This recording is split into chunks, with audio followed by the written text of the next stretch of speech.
Partia Demokratike tërhiqet nga procesi. Partia Demokratike nuk merr pjesë në proces. Kjo është një turp i tyre, pa 4 ditë, siç e dini ju, deklaruan që do ketë jalam opozicë, jalam Partisë Demokratike, dhe tani me zjarr diskutimesh, deputetët e PD-s kërkuan që të hiqej nga lista emri i Endri Shabanit, i cili bashkë me 5 të tjerë është propozuar për t'u zgjedhur në krye të institucionit të avokatit të popullit. Çdo fjalë thënë opozitare ishte një shfaqje tallëse, jo në raport me kundërshtarin politik, por me mbështetësit e saj.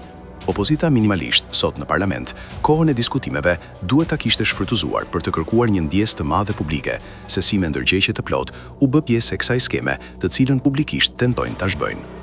Fakti është që Endri Shabani, deri pak javë më parë drejtues i partisë Nisma Thyrje, një kritik i madh i opozinës dhe mbrojtës i butë i mazhorancës, mblodhi plot 35 firma mbështetëse, pikërisht nga deputetët e PD-s, që sot thonë se tërhiqen nga mbështetja.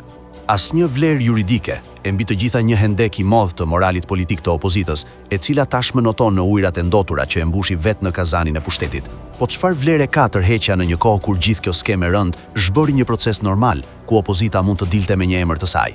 Ajo u tall keq edhe me 5 kandidatët e tjerë, të cilët u përzgjodhën bashkë me Gjolin Shabani.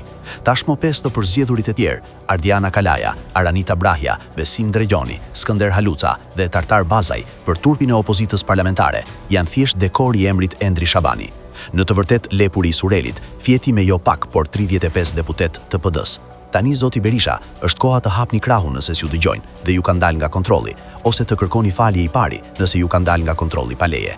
Zakonisht të dalin nga kontrolli pa leje as Gazbardhi, as Flamuri, as Ali Mehmeti dhe as Saliani, thjesht bëjnë sikur.